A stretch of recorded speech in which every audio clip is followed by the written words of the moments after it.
Sokinlikdan kuch topadigan qalblar uchun. Uning ko'zlari asari. 10-qism. Bu so'zlarni shu qadar kuyinib gapirdiki, ta'sirlanib ketdim va uni chaqib olganimga pushaymon bo'ldim. U yana gap boshladi. Bilasizmi, nima uchun hammasini sizga gapirib beryapman? Chunki siz ko'zlarimga ko'zingizni tikib, hirs bilan badanini istamayotgan 3-chi insonsiz. Birinchisi ustoz, 3-chisi men ekanman, 2-chisi kim edi? So'radim undan. Ikkinchisi o'sha ustozni menga tanitgan odam. Men uchun endi u ham yo'q hisobi. Shuning uchun uyalishga o'rin yo'q. Sizga hammasini aytib beraman. U ko'zlarini yumdi. Uning qaddi qomatiga suqlanib ko'z yugurtirdim. Qirra burun, sochlari zulukday, jingalak, lablari yupqa, nozik, bezagi kam, qaddi kelishgan, biroz bo'yi pastroq bo'lsa-da, mo'rcha miyon, bo'ksalari barkamol, umuman olganda hammasi bejirim va jozibador edi. Ammo lekin gaplari rost. Bunday go'zal ayolni birinchi ko'rib turishim edi. Bir zum Parij ko'chalarida tanho kezib yurgan 19-20 yashar qizni ko'z oldimga keltirdim. Uning bunday mag'zun holati menga ham ta'sir ko'rsatmasin tag'in deb gap boshladim. Meni bu yerda yo'q deb faraz qiling. Tanho o'zimga o'zim hikoya qilyapman deb o'ylang. Hatto men unday qildim deb ham o'tirmang. Uni Farangiz deb atang. Axir o'zingizning ismingiz Farangiz emas-ku. Axir 20 yashar qiz Yevropaga jo'nadi deb o'zingiz aytdingiz-ku.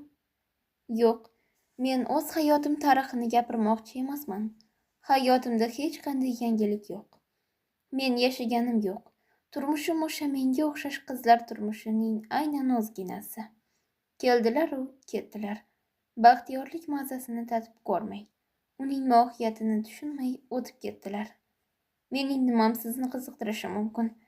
Qolaversa, sarguzashtlarim hali tugaganicha yo'q. Men kitobning bir bobiman xolos.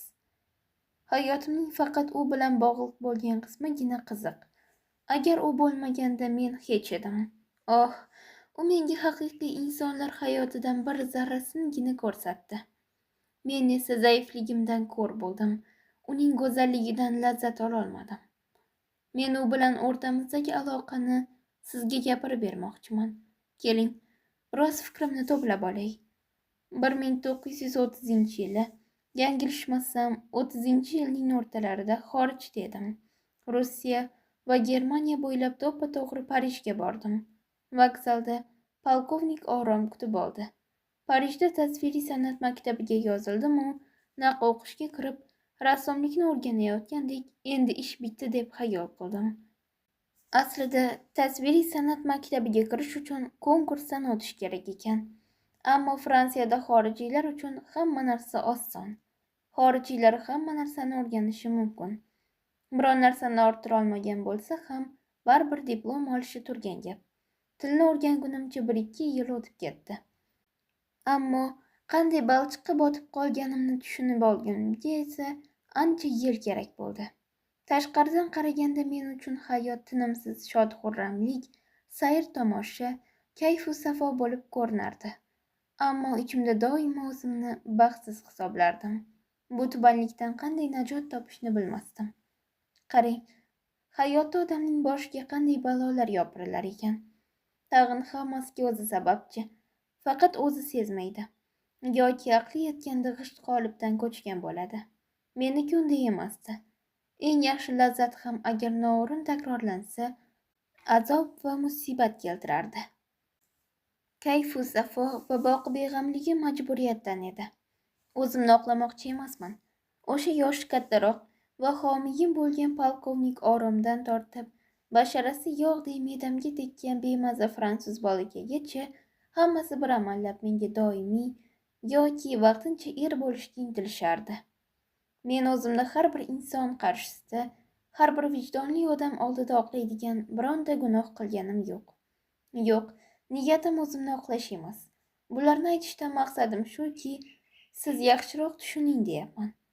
Eronga qaytib kelganimda qanchalik his-tuyg'u, o'y-fikr bilan unga, sizning ustozingiz makonga, do'st, o'rtoq va yuragimga yaqin kishining istiqboliga oshiqardim. Uzoq muddatga cho'zilgan har bir taralla bedod hayotning oxiri qiynoq va musibatdir. O'ylab qarasam, baxtsizligimning asosiy sababkori o'sib-unganim, to'kin sochin va osoyishta turmushda ekan. Mening chiroyim boshimga bitgan balo bo'ldi. Chiroyim farog'atli turmushga qo'shilib, ikkalasi bir bo'ldi-yu, boshimga mana shu qora kunlarni soldi. Shuhrat, izzat, e'tibor, ehtirom, bularning hammasi foydali va hammaning orzusi. Ammo har bir mashhur odam ba'zida ko'pchilik orasiga singib, ularga aralashib, quralashib ketishni istaydi. Ular bilan birga lazzatlanib, birga g'am chekishni xohlaydi. Ana o'shanda osoyishta turmush lazzat baxsh bo'lib ko'rinadi. Ammo hamma uni tanisa va hamma odam uni qo'li bilan ko'rsatsa, u holda o'z erki o'zida bo'lmaydi. Shuhrat boshga bitgan balo bo'ladi. Mening chiroyim ham shunaqa edi. Tasviriy san'at maktabidagi qari professor ham o'quvsiz ishlarimdan ko'ra ko'proq ko'zimga tikilardi. Menga dars berish kerakligini butunlay unutib yuborardi. Bekordan bekorga ko'rmay bilmay turib ishlarimni ko'klarga ko'tarib maqtardi. Talabalar meni deb bir-biri bilan ashaddiy dushmanga aylanishardi.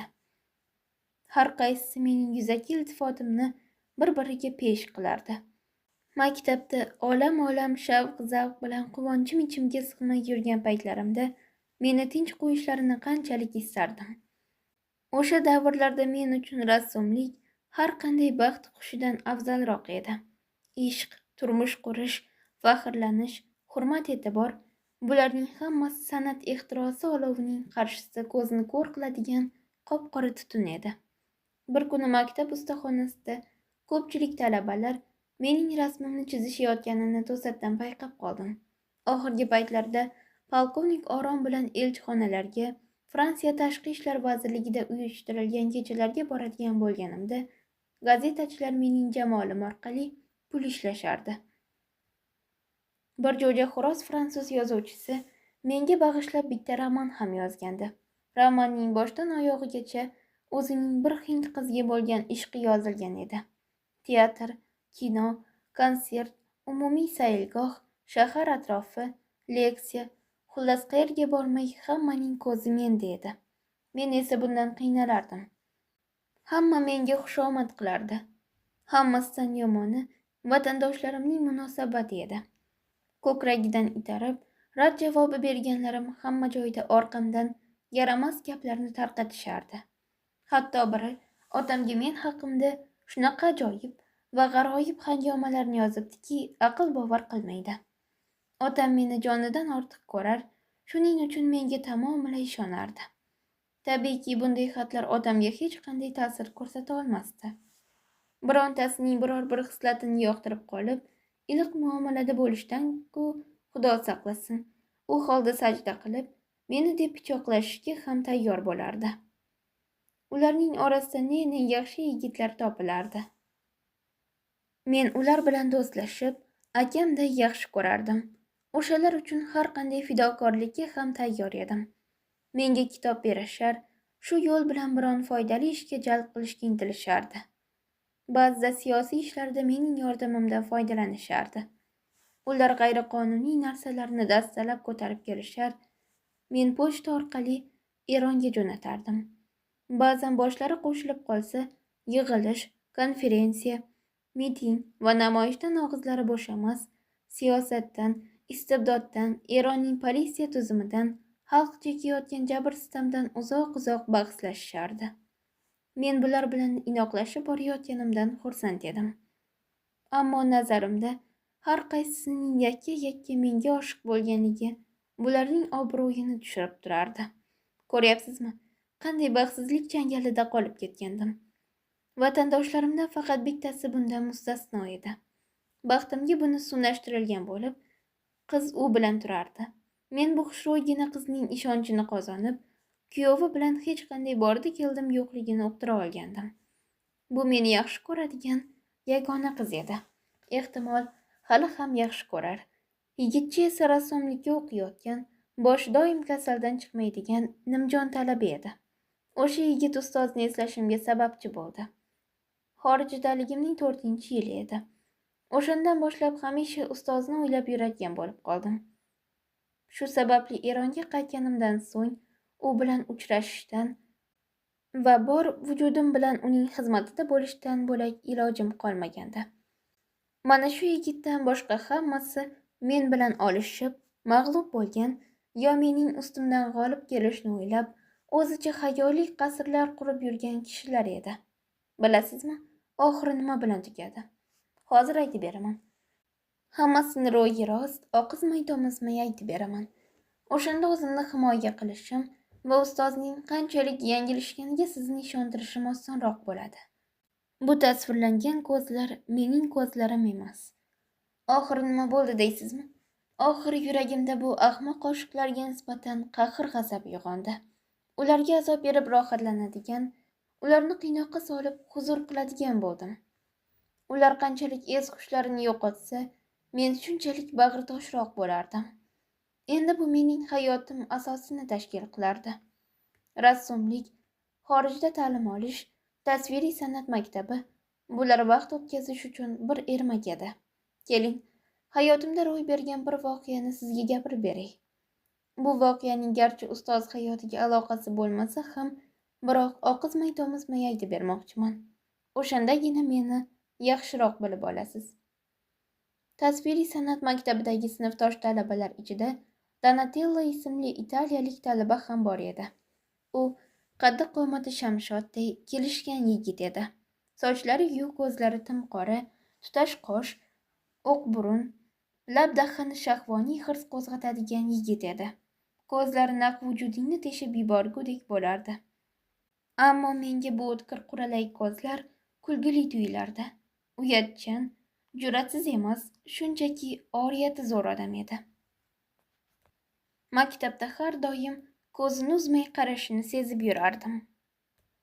U ko'z qiri bilan meni doimo kuzatar, mabodo qarab qolguday bo'lsam, darrov nigohini olib qochar, o'zini qaramayotgandek qilib ko'rsatardi. Parijda o'tkazgan 3-4 yil davomida odamlarning fe'l-atvoriga ancha tushunib qolgandim. Birovlari ochofat, surbet bo'lib, urib-surib, yeb-ichib ketaveradi. Yana birining vujudidan his-hayajon yog'ilardi. She'r va qo'shiq bilan ko'nglingni ovlab, to'lib toshgan alangali ishqini qatra-qatrab purkamoqchi bo'ladi. Yana bir boshqasi bema'ni bo'ladi. Aflotuniy ishqi bilan odamni jonidan to'ydiradi. Ba'zilar esa sur va qaysar. Ammo bularning hammasidan o'zi asrasin. Yuragingni qon qilib yuborishadi. Men bularning hammasi bilan qanday muomala qilishni yaxshi bilardim. O'sha italiyalik 27-28 yoshlarda bo'lib, menga hammasidan kulgili ko'rinardi. Pismiq, ich-etini ichidan yeyib yurardi. 1-2 marta uni umidvor qilib, hatto tabassum ato qildim. Ko'zlariga termilib boqdim. Sinfda uning yonida o'tirib, boshqalarga sezdirmay, mo'yqalamimni yerga tushirib yubordim. Ammo u sirboy bermas, yaqinlashmasdi. Shunday bo'lgani bilan yurish-turishidan uning menga oshiq va beqarorligi yaqqol ko'rinib turardi. Bir kuni kechasi talabalar yig'ilishib Bulon o'rmoniga bordik. Endi kech kirgan edi. Osmon tip-tiniq, oydin kecha edi. O'rmonda kezib yurardik. Har kim o'z tilida xirgoyi qilardi. Oramizda tasviriy san'at maktabining talaba qizlari ko'p edi. Ularning yonidan erkaklar o'tib qolguday bo'lsa, hiring-hiring kulishardi. Qizlarning bunday maza-bemaza kulgilari me'damga tegdi. Sekin-asta ulardan uzoqlashib, yolg'iz o'zim pavilonga bordim. Bu yer shinamgina restoran edi. To'satdan stol ortida o'tirgan Donatelloga ko'zim tushib qoldi. U oldiga bir stakan aperitiv qo'yib olgan bo'lib, buruqsatib sigareta chekardi. To'ppa-to'g'ri uning yoniga bordim. U meni uzoqdan ko'rib boshini ko'tardi-da, katta-katta qora ko'zlarini tikdi. "O'tirsam maylimi?" so'radim undan. O'tirgan joyidan qo'zg'almay, qo'li bilan ishora qildi. Biroq bo'sh stul yo'qligini ko'rib, noiloj o'rnidan turdi. Stulini beriroq surib, menga bo'shatib berdi-da, ofitsient topilib boshqa stul olib kelgunicha qaqqayib qoldi. Kuldan sigareta qoldiqlari bilan to'lib ketgan bo'lib, Ba'zilarini yarim chekib tashlagan edi. Tinmay tutataverishga uncha hushi yo'qligi ko'rinib turardi. Shunga qaramay u chekardi. O'tirishi hamon mendan "Nima istaysiz?" deb so'radi. "Menga ham bitta aperitiv olib kelisha qolsin, keyin ovqatlanarmiz", dedim. Suhbatimiz qovushmasdi. U ketma-ket sigareta tutatib o'tirardi. Men Oydin kecha, Parij, talabalar va o'z hamrohlarim haqida gapirib ko'rdim. Foydasi bo'lmadi. San'atdan gap ochdim. Muxlislar san'atkor ishidan ko'proq lazzat olishi kerakligi to'g'risida mufassal gapirdim. Haqiqatdan ham har bir san'atkor, hatto eng zo'r asar yaratgani ham o'z ishidan norozi bo'ladi. Har doim undan ham afzalroq va go'zalroq asar yaratishga intiladi. Chunki uning nuqsonlarini o'zi yaxshi biladi. San'atkor o'z asarlarining eng yaxshi tanqidchisi bo'ladi. Tomosha qiluvchi bo'lsa, bor vujudi bilan lazzatga g'arq bo'ladi. Odamlar ko'pincha asarning kamchiliklariga tezda e'tibor berishmaydi. Faqat uning go'zalligini ko'rishadi, dedim. Uning gaplarimga e'tiroz bildirib, bahsimiz avj olishini kutardim. Uni gapga solib, so'ng jamolim sehru jodusi bilan afsunlash va nihoyat menga ishqini izhor aylaganida ermak qilib, boshimdan soqit qilmoqchi edim. Ammo u osonlikcha jon bermadi. Sigareta chekib, tutuni menga kelmasligi uchun tepaga puflab o'tirardi. Boshini ko'targanda vujudini titroq bosayotganini oppoq bo'ynida bo'rtib chiqqan ko'k tomirlardan sezilib turardi. Shunga qaramay, u o'zini sovuqqon tutar, lom-mim demasdi. Endi uni savolga tuta boshladim. To'ng'illab, qisqa-qisqa javob berardi. Kechki ovqatni ham yeb bo'ldik. Yana bir shisha vino olib kelishdi. Uning deyarli hammasini o'zi ichdi. Men faqat labimga tekizib o'tirdim. Suhbat davomida undan otasining fashistlar Italiyasining tashqi ishlar vazirligida oliy maqom ofitser ekanligini bilib oldim, xolos. Sabrim tugadi. Biroz sayr qilaylik, keyin meni uyimga kuzatib qo'yarsiz, dedim. Ko'ndi. Bulon o'rmonidan oqib o'tadigan daryo sohilida ketayotganimizda kiraga beriladigan qayiqlarni ko'rib qoldim. Qayiqda suzaylik, dedim. Rozi bo'ldi. Eshikka ketishni bilasizmi? So'radim men. Boshni silkitib qo'ydi. Oldin o'zi qayiqqa tushdi. Keyin menga yordamlashish uchun qo'lini cho'zdi. Qo'lini mahkam qisib, o'zimni yiqilayotganga solib, bilaklariga qattiqroq yopishdim. Ammo u parvo qilmadi. Men ishonmadim. Hali ham shubhalanyapti, o'yladim men. Meni qayiqning orqa taxtasiga o'tqazdi. U har eshkak urganida suv betidagi oychilparchin bo'lar va o'z shaklini qayta tiklashga intilar, lekin yana lopillab chayqalardi. Donatello labining bir chekkasiga sigareta qistirib olgan edi. Gaplarimga chaynalib javob berardi. Asta-sekin xirgoyi qila boshladi. Ovozi shirali, yo'g'on edi. Og'zidagi sigaretasini suvga tufladi. Baquvvat qo'llardagi eshkak suv ko'ksini yorar, ovozi tobora balandlashib borardi. Dilni qitiqlovchi ajoyib bir ashulani aytardi. Ezilib ketibdi bechora. Xayolimdan o'tkazdim. Achinib ham ketdim. So'ngra birdan g'azabim qo'zib, o'z-o'zimdan nega meni xoli jonimga qo'yishmaydi-ya, deb so'radim. Orqaga buring deb aytmoqchi bo'ldim-u, ammo ovozining haqiqatan ham yoqimliligidan to'xtatishga jur'at qila olmadim. Ashulasini tugatgan zahoti o'rnimdan turdim-da, borib bo'ynining orqasidan o'pib qo'ydim. Qayiq bir qalqib tushdi. Sal bo'lmasa ag'darilib ketay dedi. Kutilmaganda Donatello xuddi o'ljasiga tashlangan qoplondek chapdastlik bilan yon tomonga tashlandi-da, meni og'ushiga tortib, kuchli bilaklari bilan chunonam siqdiki, naq majaqlab tashlay dedi. Yuz ko'zim qolmay o'pa boshladi. U italyanchalab bir narsalarni gapirar, nima deganini tushunmasdim. Faqat bir jumla esimda qolgan. U qayta "Ti voglio bene" derdi. O'zimni uning changalidan xalos qildim. U meni yoniga o'tqazdi. Endi o'rtadagi tilsim ochilgandi. U gapga tushib ketdi. Yarim italyancha, yarim fransuzcha gapirardi. O'sha hamma espas oshiqlar aytadigan gaplar. Meni g'am bosdi. Orqaga qaytamiz, dedim. Qayiqda suzishimiz 1 soatga cho'zildi. Endi bir og'iz ham unga gap qotmasdim. Biz churq etmay taksida Parijga qaytdik. Izoh: Ti voglio bene, men seni sevaman. Italyancha. Darvozabon eshikni ochishi hamono ko'ngilxushlik bilan xayrlashdim. U mendan qachon ko'rishamiz deb so'radi. Biz doimo maktabda bir-birimizni ko'raveramiz, dedim-da orqamga burilib xonamga yurdim. Biroz karavotimda o'tirdim. Butun vujudim o't olov bo'lib yonar, jonim qiynoqda edi. Uyqum kelmas, bu qo'pol yigitning bo'stalari yasama bo'lib tuyular va g'ashimni keltirardi. Biroz kitob o'qib, bu mojaroni unutdim. Ertalab maktabga borganimda u ko'cha eshigi oldida kutib oldi. Kulib menga yaqinlashdi. Uning bu muomalasiga men ham ochiq chehra bilan javob berdim.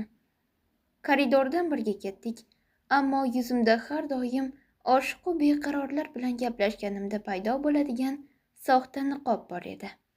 Bu niqobni u sudirib tashlashga qancha urinmasin, qo'lidan kelmadi.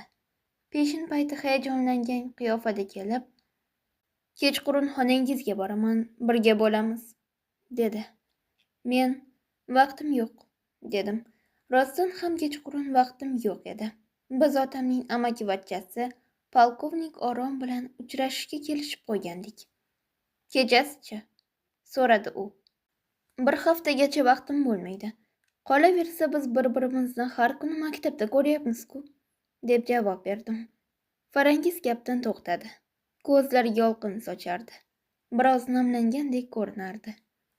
Farangiz xonim, davomini ayting, dedim men. Davomi yo'q. Mening ta'sirlanib ketganim Donatello uchun emasligini anglagandirsiz, albatta. Bu voqeaning menga qanchalik ta'sir ko'rsatganini bilganingizda edi, u menda naq bir shingil shirin uzumga kakraday taxirdori qo'shib yegandek benihoya ko'ngilsiz bir iz qoldirdi. O'sha paytda butun Yevropada shov-shuv ko'targan bir film paydo bo'lgandi. Undagi bir qo'shiqni hamma kafelarda aytishardi. Uning na ohangi, na so'zlari esimda qolgan. Ammo mazmuni mana bunday edi. Men boshdan oyoq ish uchun yaratilganman va boshqa hech bir ish qo'limdan kelmaydi. Yigitlar shamga kelgan chivinday atrofimda parvona. Agar ular qanotlarini kuydirishsa, menda ne gunoh? Farangiz yana jim qoldi. Boshqa gapirmasmikini? Undan biron narsa so'rashga yuragim dov bermasdi. Shunda men u aytgan she'rning oxirgi qismini ovozimni chiqarib, agar ular qanotlarini kuydirishsa, menda ne gunoh, deya qaytardim. U qo'liga qadah oldi. Uning tovlanayotgan zarrin rangiga bir nafas qarab turdi-da, dedi. Donatelloni qaytib ko'rmadim. Bir haftadan keyin uning jasadini Bulon o'rmonidan oqib o'tadigan daryodan topishdi. Nima dedingiz? Bilmadim. Ustozni ham shunaqa balolarga giriftor qilganmisiz? Yo'q, unday demang. Siz hali meni bilmaysiz. Men sizga hayotimning faqat bir tomoninigina gapirib berdim. Bular hammasi ona suti og'zidan ketmagan bolalar edi. Hammasini bir pulga olmasdim. Ammo makon meni yanchib, tosh-talqon qilib tashladi. U bilan hazillashib bo'lmasdi. Qolaversa men bu bola paqirlarni o'z xohishim bilan jo'rtdagi bunaqa o'yinga tortibmanmi? Yo'q, aslo. Mening vujudimda ajdaho yashirinib olgan. Umrim bo'yi u bilan olishib kelaman. Ichimni kemirib, tashimdan esa yirtqich tabiat qilib ko'rsatadigan ana shu. Farangiz gapini yana chala qoldirdi. Ko'zlarini stolga yopilgan dasturxonga tikkancha bir necha daqiqa sukutga cho'mdi. Lablarida g'amgin tabassum ifodasi qotib qolgandi. Unga diqqat bilan qaradim. Bu ma'sum qiyofada shaytanat alomatlarini izlardim. Ammo endi bu ko'zlarda sirli ifoda jilvalanmasdi. Qarshimda baxtiqaro bir ayol gunohlariga iqror bo'lib o'tirardi. Qo'shni bog'dagi itning akillashi hamda uzoqdan eshitilgan mashina signalining ovozi jimlikni buzib turardi. Birdan u yana harakatga keldi. Chehrasi ochilib, gapira boshladi. Ustoz bilan ustaxonasida uchrashganimiz tamomila yodimdan ko'tarilgandi. To'g'rirog'i, yodimdan ko'tarilayotgan Yana birozdan so'ng butunlay unut bo'lib ketishi aniq edi. Ammo bir hodisa qaytadan ustozni esimga solib, hayotimni uning hayotiga bog'lab qo'ydi. Nazarimda, Yevropa va uning barcha xilma-xilligi bir xil tus olib, zerikarli shaklga kira boshlagandi. Birinchi kunlari butun fikru zikrimni qamrab olgan san'atga bo'lgan ixlos, shavq-zavq meni tark etgandi. Ko'pchilik kishilar san'atkorlikning uchqur qanotli qushini tutishga bel bog'lab, azob-uqubat bilan to'lib toshgan bu yo'lga kiradilar-u, yarmiga yetolmay qolib ketadilar.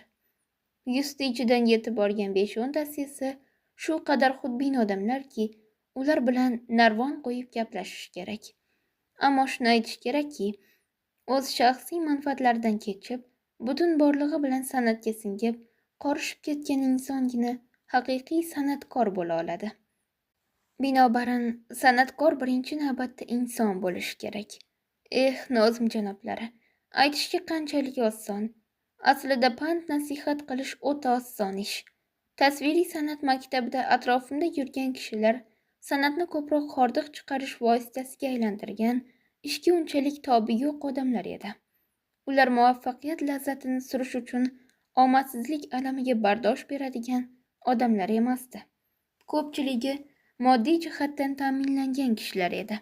Ular boshqa ishlardan ko'ra osonroq tuyulgani uchungina rassomlik qilishardi. Boy badavlat otalari bularni birorta hunar tanlashga majbur qilishgandi. Bunaqa maktablarni har yili minglab rassomlar bitirib chiqishadi. Ammo ijtimoiy hayotga xizmat qiladigan san'atkor rassomlar esa bashariyatga har asrda 2-3 tagina nasib bo'ladi.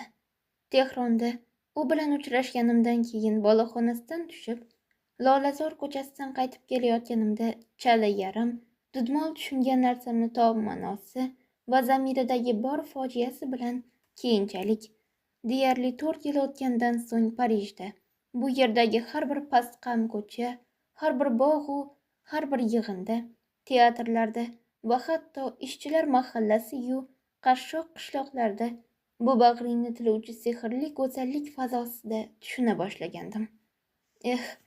Qaniydi bu notavonlik va iste'dodsizligim meni qanchalar vijdon azobida qoldirganini sizga aytib bera olsam.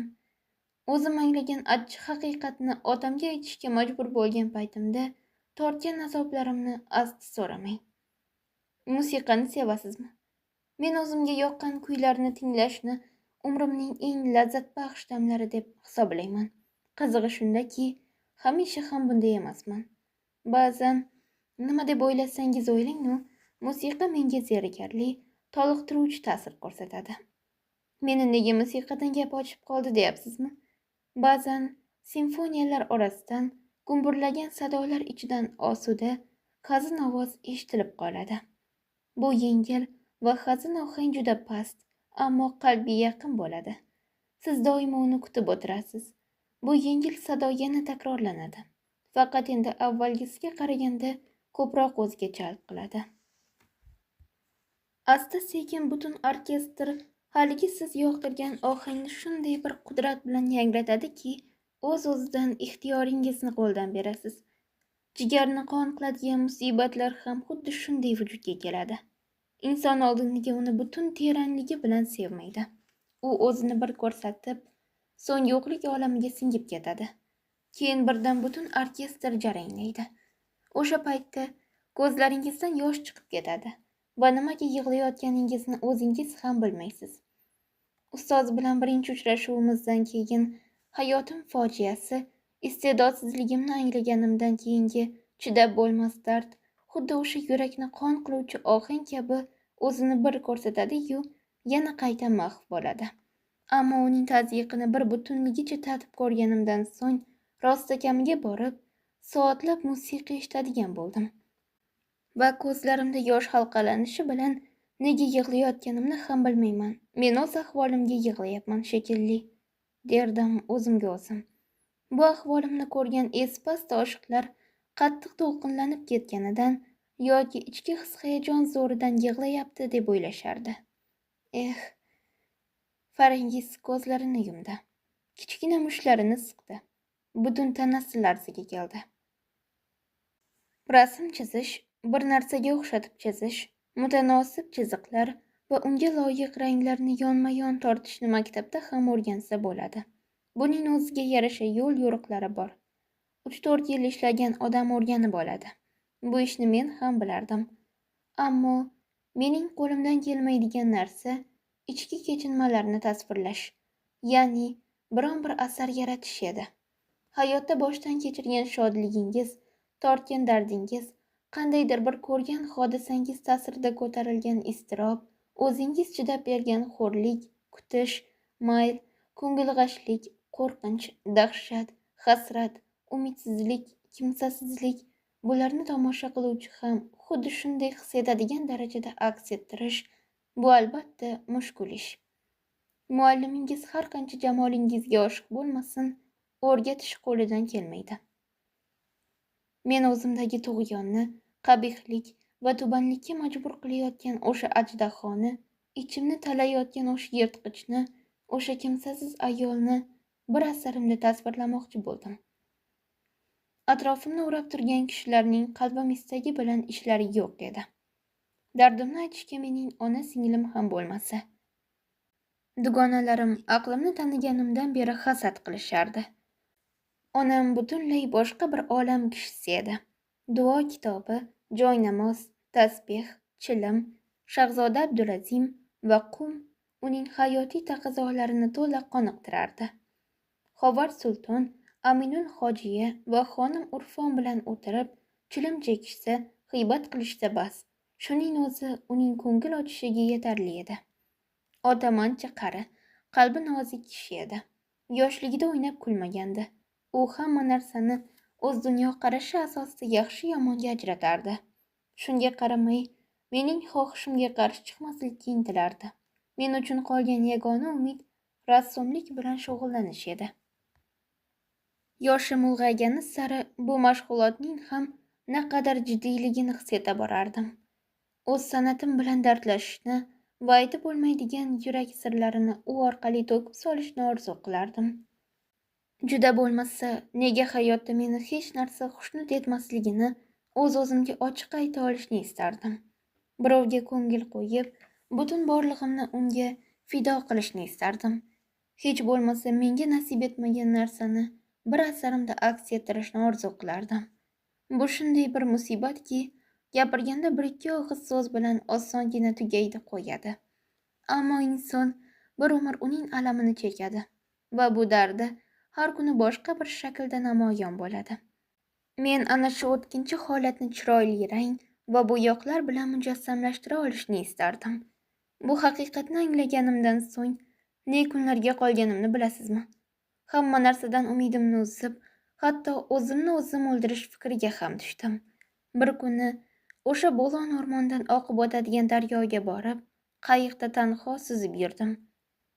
Donatelloga o'xshab o'zimni bir yoqli qilsammikin degan fikr miyamdan chaqmoqday o'tdi.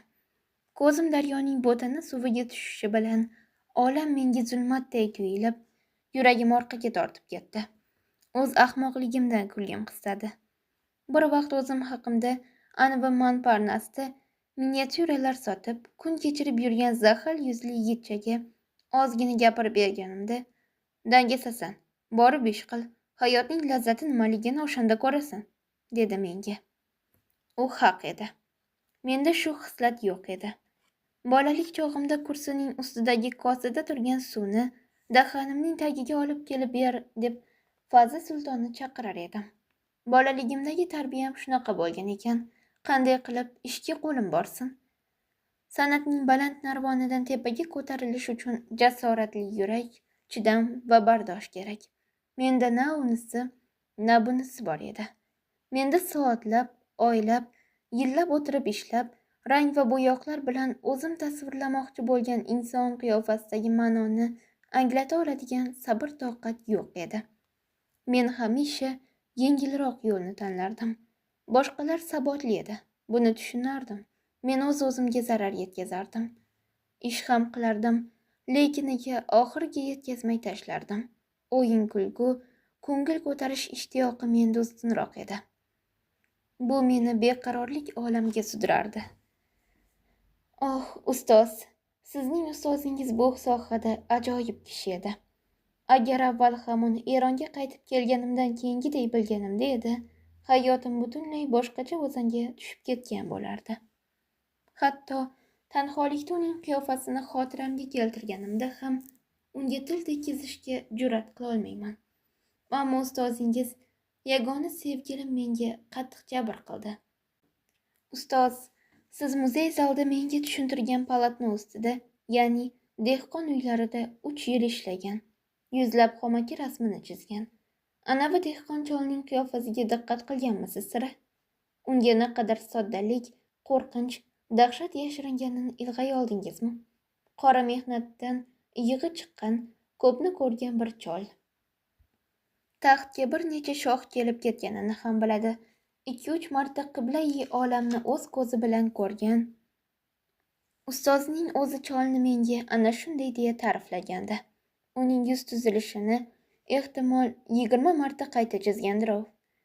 Tong saharlab ham, yozning jazirama tush payti-yu yomg'irda ham, kunbotar-u oydinda ham, osmonni bulut qoplagan qorong'i kechada ham, Mozandaron o'rmonida o'tirib olib, soatlab rasm chizardi.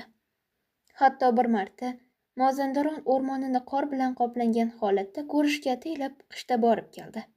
Ba'zan bir to'p daraxtni turli ko'rinish va turli nur ostida toki eng yaxshi holatini topmaguncha chizgan edi. Agar rassomlik uchun shuncha zahmat chekish kerakligini bilsam, hech qachon qo'limga mo'yqalam olmagan bo'lardim. Men bunday yaratilmaganman. Meni mehnat qilishga o'rgatishmagan edi. Kun kechirish uchun esa ishlashga hech qanday ehtiyojim yo'q edi. Buning uchun boshqalar bor edi va mening xohishimga qarab hamma ishimni bajarishardi. Hech qachon sen uchun boshqalar bajara oladigan ishning ketiga o'zing tushma, degan otamning shiori bor edi. U biz qiladigan boshqa katta ishlar bor deb aytardi. Ammo men hech bir ishning uddasidan chiqmasdim. Biroq men san'atni qalloblikdan ajrata olardim. Eng yomoni ham shunday edi. Izlayotgan narsam bu emasligini o'zim boshqa har qanday kishidan ko'ra ko'proq sezardim. Mening dunyoqarashlarim ancha yuksak edi. Ammo qo'limdan chiqqan har bir asar siyqa, jonsiz va so'niq bo'lardi. Xuddi shu narsa ishni davom ettirishimga g'ov bo'lib qolardi. Mana shunaqalar bo'lib sabrim tugadi. Hayotdan charchadim. Parijdagi hayot jonimga tegdi. Italiyaga safar qildim. U yerdagi maktablarga kirib chiqdim. Parijdagi ustoz rassomlardan olgan tavsiya xati bilan ana shu vaqtda Rimda yashaydigan harbiy dengiz kuchlari kursantlarining ahvolini ko'rish uchun borgan polkovnik Oron bilan birgalikda Italiyaning bir necha buyuk rassomlarining ustaxonalariga bordim. Bu mamlakatdagi san'atning ulug'vorligi, bu diyordagi xalqning qalbida hanuz yashab kelayotgan san'atkorlik ruhi menga aks ta'sir ko'rsatdi. Bunday ulug'vor san'at yuki ostida qaddim bukilib qoldi. Bir kuni Italiyaning eng buyuk rassomi Stefanoning oldiga bordim. Meni ko'rishi bilan "Eronlikmisiz?" deb so'radi. Mendan tasdiqlovchi javob eshitgach, ustozning sha'niga maqtov so'zlar aytdi.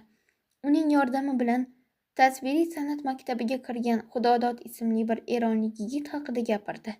Bu o'sha oldinroq 1-2 marta eslab o'tganim zaxil yuzli yigitning ismi edi. Stefano dunyoning eng taniqli rassomlaridan biri edi.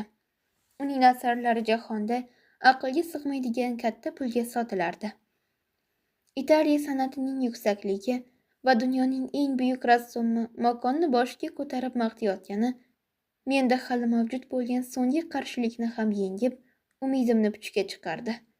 U bilan bo'lgan uchrashuvimizni eslab ketdim. Mening rassomlik ishlarimni qo'liga olib, bir-bir ko'rib chiqqan o'sha manzarani ko'z oldimdan o'tkazdim. Otamga u haqda aytgan so'zlarim yodimga tushib, xijolat chekdim. Bu oxirgi zarba bir qarorga kelishimga majbur qildi. Ustoz Tehronda o'sha menga aytgan, aniqrog'i aytmagan gaplari to'g'ri chiqqaniga shak shubha yo'q edi. Menda bir san'atkor rassom dahosi yo'q edi. Yashagan ijtimoiy muhitim mendan qudratni ham, sabr-toqatni ham olib qo'ygandi. Buni men tushundim. Agar o'sha kuni ustoz shunday deb aytganida, balki men tinchlanib, osuda hayot kechirgan bo'larmidim. U aytmadi. Shuning uchun uning gunohini kechira olmayman. Otamga Italiyada 6 oy yashamoqchiman deb yozganimga qaramay, 2 haftada Parijga qaytib keldim. Yana dadamga xat yozdim. Buni eslash shu paytgacha menga azob beradi. Ustozdan boshqa men uchun eng yaqin kishi otam edi. Har doim ojizligimni his qilsam, uning yelkasiga boshimni qo'yib, yig'lashni yaxshi ko'rardim. Otam aqlli odam edi. Uning menga bo'lgan mehrini hisobga olmaganda, aslida mehr-muhabbatning ko'chasidan ham o'tmagan bo'lsa kerak deb o'ylayman. U faqat kelajakni o'ylar va meni baxtiyor qilishni istardi. Parijda yashab turgan vaqtimning 3-yilida ichi qora ablahlarning yozgan bir xati orqali otam mening yurish-turishimdan ozmi ko'pmi xabardor bo'lgandi. O'shandan so'ng yozgan bir javob xatimda hayotimda katta xatoga yo'l qo'yganimni, Fransiyaga borishimning hech keragi yo'qligini, o'sha Tehronda qolib oddiy umr kechirganimda qanchalik yaxshiroq bo'lishini aytgandim. Tehrondagi o'sha taniqli rassomning iste'dodim haqida bildirgan fikri deyarli haqiqatga yaqin ekanligini ochiq yozgandim. Lekin otam meni yo tushunmagan yoki bu mavzuga hech e'tibor bermagandek edi. Rimdan Parijga qaytib kelib yozgan o'sha xatimda imkoni boricha butun hayotiy fojiamni qog'ozga tushirdim. Ishlarim unchalik olg'a bosmayotganini, rassomlik o'ta mushkul kasb ekanligini, asarlarim hanuzgacha ustozlarimni qoniqtirmayotganini aytdim. Eronga qaytmoqchiman. Siz nima maslahat berasiz? Deb so'radim. Albatta, Yevropadagi tarallabedod hayotimning barcha ikir-chikirlarini otamga yoza olmasdim. Bu haq gap. Ammo ishoning, qo'limdan kelgancha bor haqiqatni yozishga harakat qildim. Otamdan kelgan javob meni umidsizlik qa'riga tashladi. O'z xatida faqat mening saodatim va farovon turmushimdan bo'lak hech narsani xohlamasligini yozgandi. Kelajagim haqida bundan boshqa hech narsa deya olmasligini aytgandi. Yana polkovnik Oromning men bilan turmush qurish haqida gapirganini yozgandi. Oxirida o'zi chakki odam emas, bekamu ko'z, ehtimol kelajagi ham porloqdir deb qo'shib qo'yibdi. Agar mening nafaqat polkovnik bilan, balki har qanday odam bilan tinch totuv yashab ketishimni bilsa, dunyoda boshqa orzusi qolmay, xotirjam olamdan ko'z yumajagini bayon qilibdi. Otamning bu xati dunyoni ko'zimga tor qilib yubordi. Men ne xayollarda yuribman-u, otam nima xayolda. Men unga noshudligimni, bundan qanday azob chekayotganimni uqtirishga harakat qilsam, u menga er tanlash bilan ovora. Bu xavf-xatarga to'la hayotda jon asraydigan bir joy izlab yurardim. Biron bir suyanchiq topib, uning ixtiyoriga o'zimni topshirmoqchi bo'ldim. Balki shunda mendagi ruhiy va axloqiy inqiroz o'tib ketar deb xayol qildim. Bordim-da, Stefano Rimda tilga olgan yigitchani topdim. Ammo uni topish oson bo'lmadi. Parijda yashayotganimning 2-yili uni tasviriy san'at maktabida ko'rgan edim. Tanirdim. Nozikkina, qaylig'i bor edi. Lekin o'sha yigit anchadan beri ko'rinmay qolgandi. Kimdan so'ramay, mujmal javob berardi. Esimda, polkovnik Oromdan uning ahvoli haqida so'raganimda, bu haligi baloyi azmlardan, Berlin talabalaridan ham badnomroq. Bular bilan qanday yaqinligingiz bor? Degandi ajablanib. Parijdagi eronlik talabalarning ko'pchiligi uni tanishardi-ku, qayerdan topish mumkinligini bilishmasdi. Bilishsa ham aytishni istashmasdi.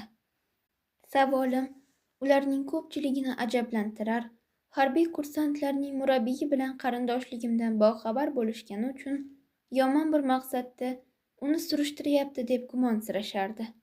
Bir haftadan so'ng oxiri uni topdim.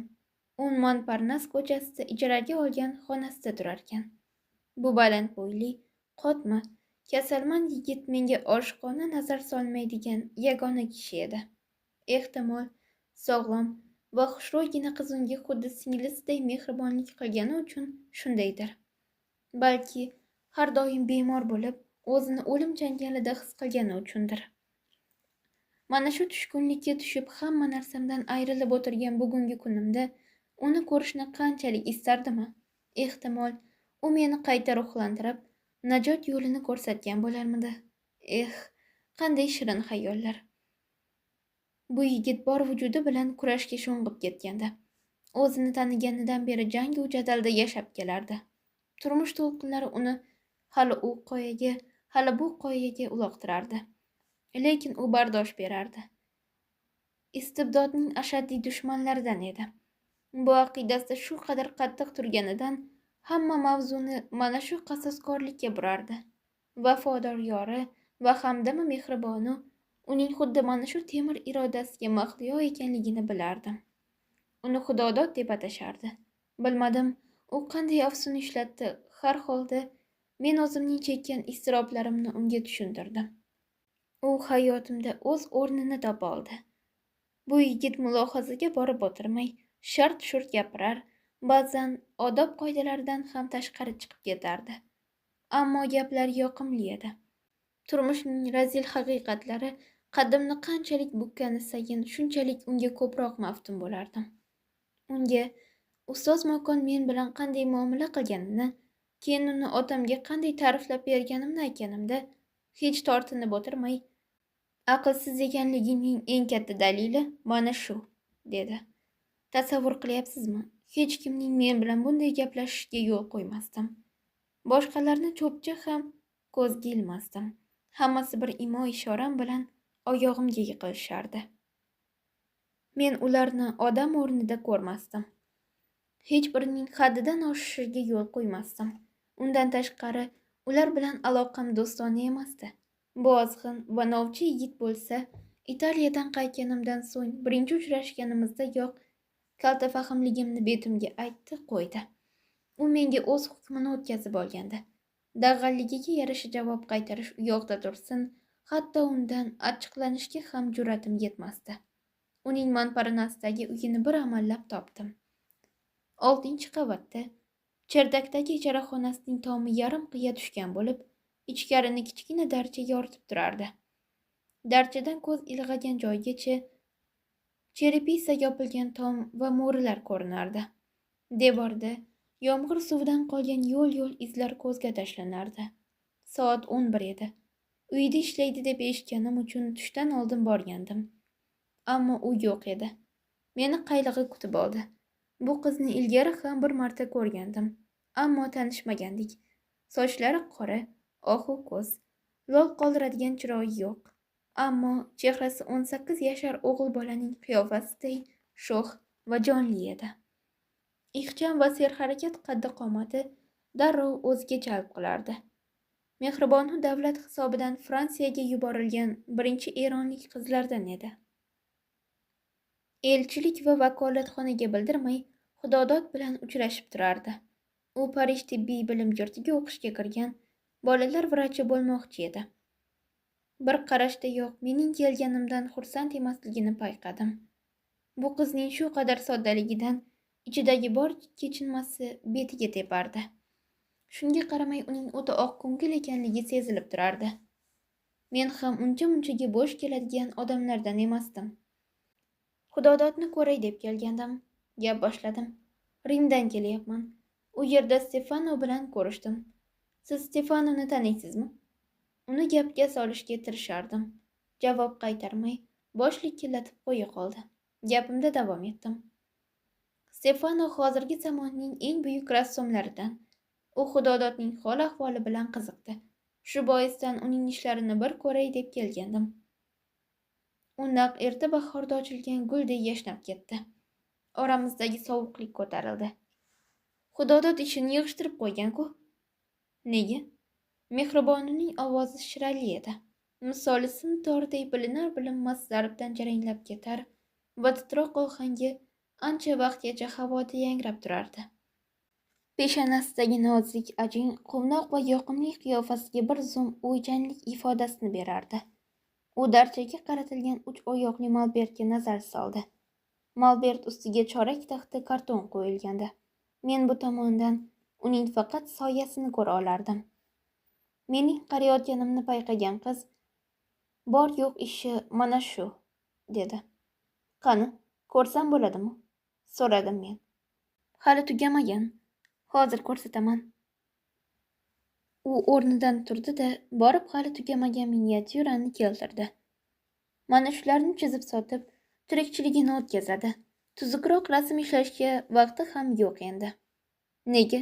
Unga davlat hisobidan pul to'lamay qo'yishganmi?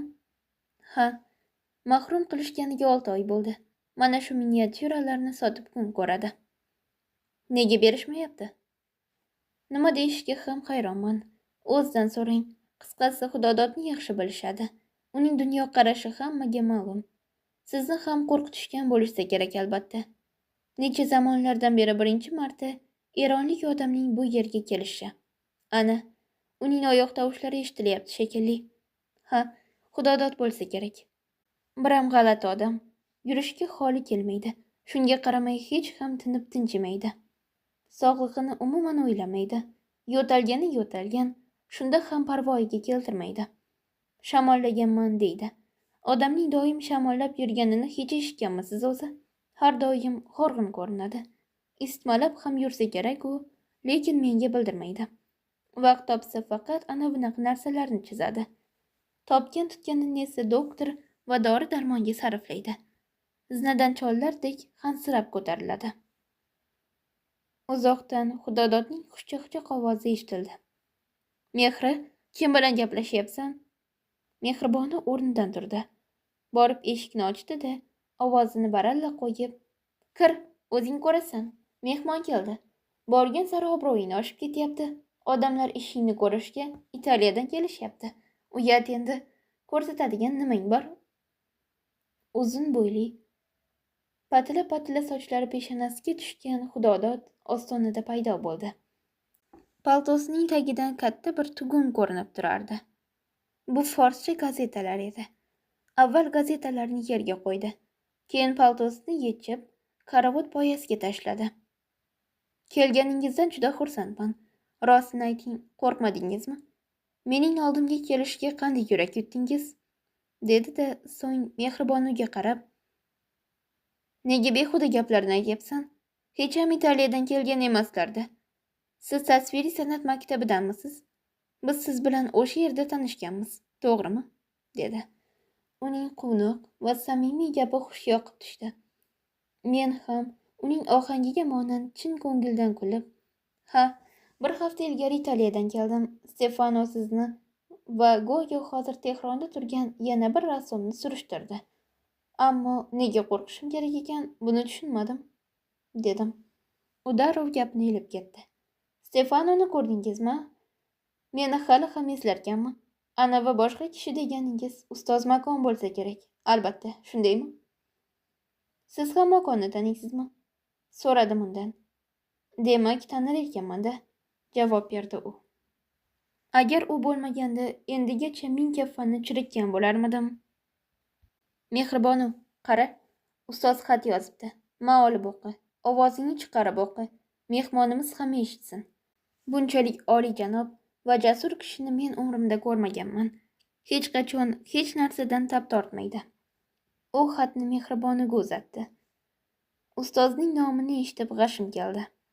Ustoz mening umidsizlik va qobiliyatsizligimning sababchisiga aylangandi. Ustozning ahamiyati va ulug'vorligidan dalolat beradigan har qanday narsa mening yegan shapalog'im zarbini, kaltaklangan vujudim alamini battar oshirardi. O'sha birinchi uchrashuvdan yodimda qolgan uzuq-yuluq xotira jonlandi. Uning stol orqasiga o'tib o'tirgani va ishlarimni qo'liga olib qarayotgani ko'zlarimga ko'rinib ketdi. Xudodod menga o'girilib so'radi. "Taniysizmi uni?"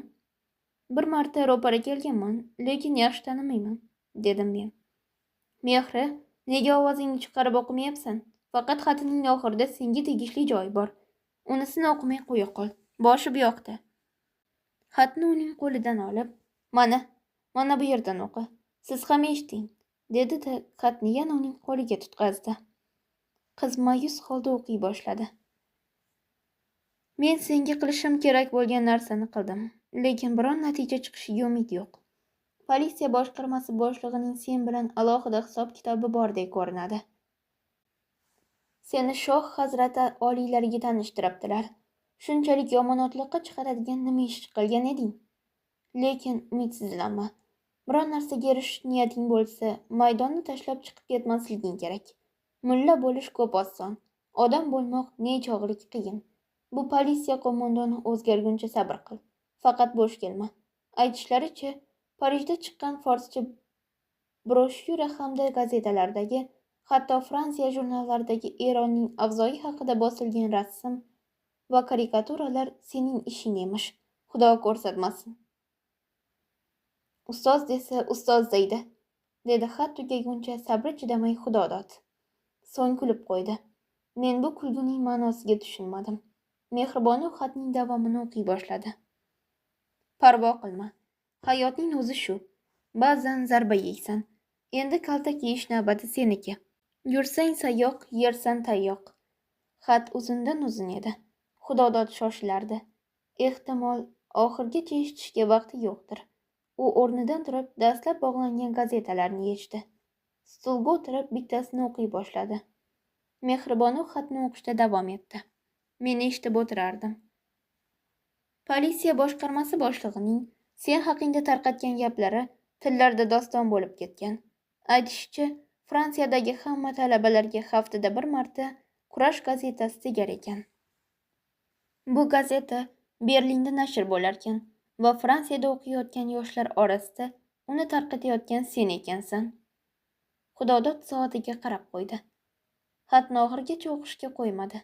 U Mehribonuga, tushlikka nimamiz bor? Restoranga-ku borolmaymiz, chunki pulimiz yo'q. Shu yerda biron narsa yeb olishimiz kerak. Shunday narsa bo'lishi kerakki, mehmon ham yeya olsin, dedi. Men ham soatimga qaradim. Soat 1ga yaqinlashib qolgandi. Uning samimiyligi menga ta'sir qilib ketdi. Mehribonu iztirobini bosib, o'zini o'nglab javob berguncha men chaqqonlik qilib, agar ijozat bersanglar, sizlarni men taklif qilaman. Ketdik, restoranga borib birga tushlik qilamiz, dedim. Juda yaxshi fikr, dedi Xudodod. Yo'q, senga restoranning ovqatini yeyish mumkin emas. Axir senga doktor go'sht yeyishni qat'iyan man qilmaganmidi? Xonim, bu hech o'zini o'ylamaydi. Men seni restoranga yubormayman, dedi u. Xudodod ikkalamiz kulib yubordik. Mehrjon xafa bo'lmay qo'ya qolsin. Mayli, u haq. Xo'p, qani, qaraylikchi, nimamiz bor ekan, dedi Xudodod. Gazetalarni yerga tashlab, karavotning tagida turgan chamadonni oldi. Uni ochib ichiga qaradi-da, non, yog', mana bu o'ramdagi nima? Golland pishlog'i ham bor ekan. Mehrining onasi Tehrondan o'z qo'li bilan tayyorlab yuborgan murabbo. Bundan ortiq osmondagi oyni o'zi beradimi? Uy egasi esa bizga choy damlab beradi.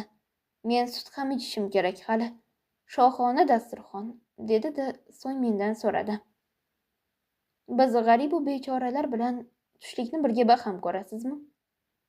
Bu noz-ne'matlar hammaga yetib ortadi. Men bu yerga tushlik qilish uchun kelmagandim. Biroq taklif qilganingizdan keyin nachora, deya javob berdim kulib. Xudodod mehriboni o'girilib, bo'lmasa tur, uy egasiga ayt, bizga choy bilan sut tayyorlab bersin. Keyin ishimiz bor. Soat 3gacha hamma gazetalarning manzilini yozib, pochtaga eltib berishimiz kerak. Eronga ketadiganlarni eski Matin gazetalariga o'raymiz, dedi. Mehriboni xonadan chiqib ketdi. Tanho qolishimiz bilan undan so'radim. Eronga yuborayotganingiz qanaqa gazeta? U ajablanib menga qaradi. Hali siz Kurash gazetasini ko'rmaganmisiz? To'g'risini aytganda, men bu gazetani ko'rgan edim. Ba'zan mening manzilimga ham yuborishardi. Esimda, bir paytlar mabodo shunday gazeta kelsa, uni ochib o'qimay, zudlik bilan Eron elchixonasiga topshirilsin degan xabarcha eronlik talabalarga tarqatilgandi. Bu xat talabalarning masxaralab kulishlariga sabab bo'ldi. Kurash gazetasini hali ko'rmaganlar esa do'stlaridan surishtirib oladigan bo'ldilar. Yo'q, ko'rmaganman, dedim men. Bu istarasi issiq yigitning bunday faoliyati men uchun yangilik edi.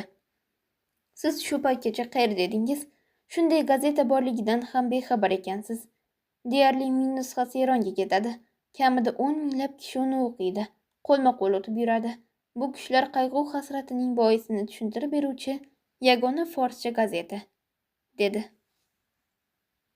Ijro etuvchi Nigora Alisherova. Xomiy Fanozor. Davomi bor. Videoga layk bosib, obuna bo'lishni unutmang. E'tiboringiz uchun rahmat.